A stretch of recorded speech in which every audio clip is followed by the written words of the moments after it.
7 tahun kedua pendidikan anak, itu kan fase membangun kepribadian Islam anak untuk kemudian dia siap mukallaf kan, ya, menjadi seorang orang yang terbebani hukum. Itu pasti dibutuhkan ketegasan karena kalau Imam Ali mengatakan perlakukan anak usia 7 tahun pertama kan seperti raja, 7 tahun kedua seperti tawanan, 7 tahun ketiga seperti teman baik atau wazir. Nah, 7 tahun kedua seperti tawanan ini karena memang kita harus menawan dia dalam kedisiplinan. Di situ butuh ketegasan. Ketegasan itu meniscayakan kita untuk memiliki kedekatan. Karena kalau kita tidak dekat pada anak, kita tidak akan bisa tegas, tidak akan berani tegas. Kalau kita itu tidak dekat dengan anak, kita mau meluruskan kesalahan yang dia lakukan dengan bahasa yang jelas, lugas, kita akan kesulitan. Bahkan berapa banyak orang tua yang kemudian akhirnya anak itu sudah sampai zina, sudah sampai pacaran, nggak karu-karuan, dia bahkan tidak sanggup untuk melarang anaknya jangan pulang malam, tidak bisa. Kenapa? Karena dia keluh, karena dia tidak ada kedekatan. Ngapain ngelarang-larang? Selama ini juga nggak pernah ngasih perhatian. Nanti kalau kemudian saya kasih nasihat, dia pasti mengiranya saya benci padanya.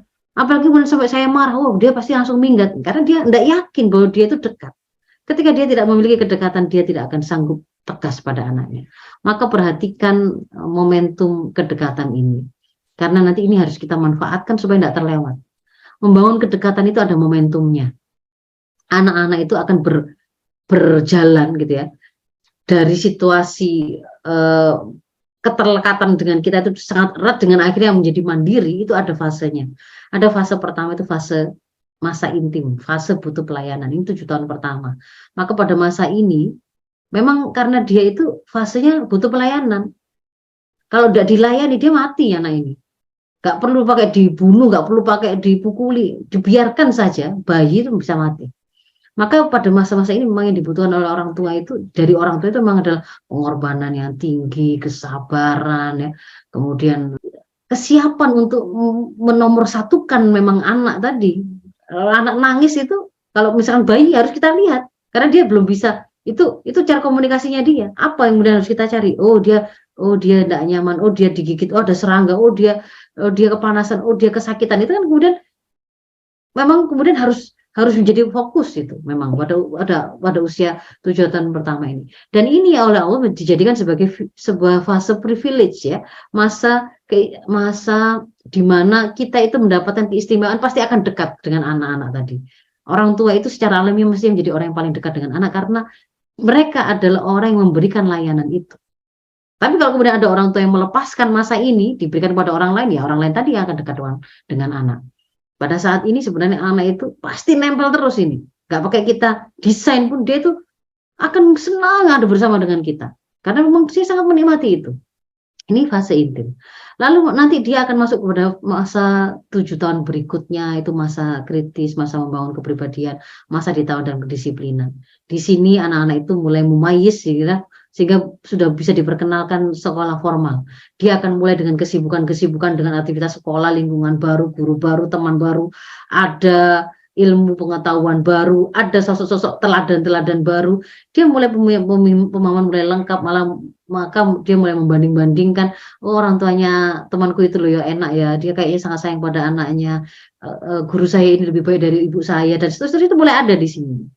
Ya. Ada kalanya kemudian ketika dia mulai melihat bahwa kayaknya ibu saya ini, orang tua saya ini itu gak sayang, ada rasa sakit hati, ada kecewa, dia mulai menjaga jarak. Ini masa kritis, masa ditawan dalam kedisiplinan. Kalau kita tidak terbangun kedekatan di awal, mau mendisiplinkan di sini akan terasa sangat susah. Lalu yang berikutnya anak itu akan semakin dewasa, 7 tahun ketiga itu sudah masa dia sudah mukallaf. Itu adalah masa di mana harusnya anak itu membangun kepemimpinannya di luar. Dia sudah terbangun profil kepribadian Islamnya, sekarang bicara menghebatkan, mengokohkan ya, memeluaskan pengaruh kepemimpinannya. Jadi memang dia waktu keluar dan dilepaskan. Hari ini karena banyak orang tua yang melepaskan usia 7 tahun pertama nggak dekat dengan dia, 7 tahun kedua juga tidak dia gunakan untuk menanamkan kepribadian Islam tadi.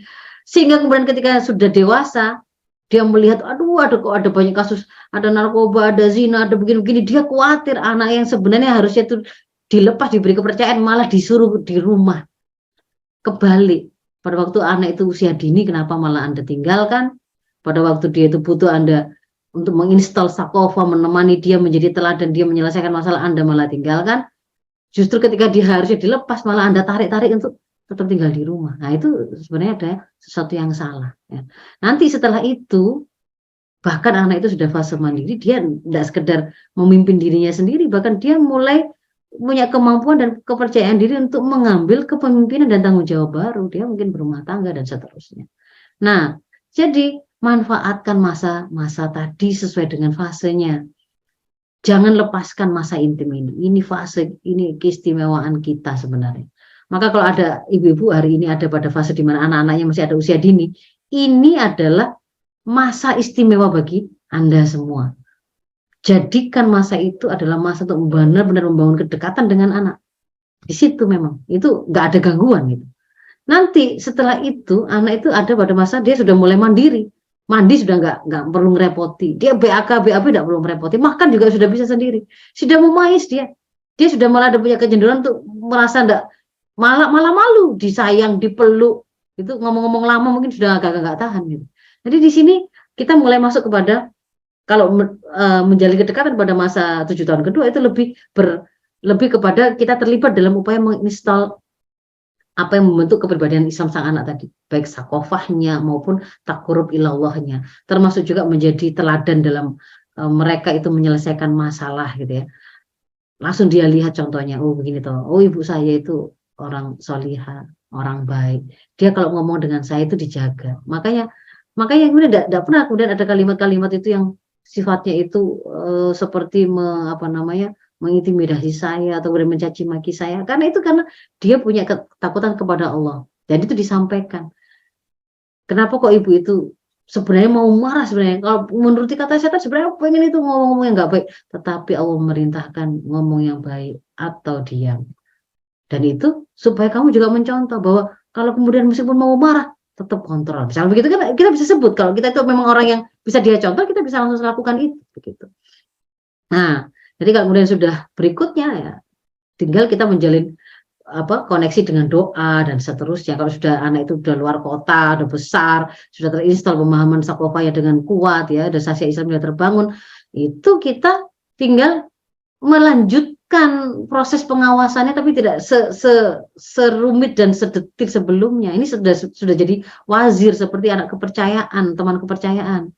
Sesekali ketemu kita bisa ada deep conversation, ada perbincangan yang mendalam tentang bagaimana visi hidupnya dia pengen rencana ke depannya apa, bagaimana dan seterusnya begitu.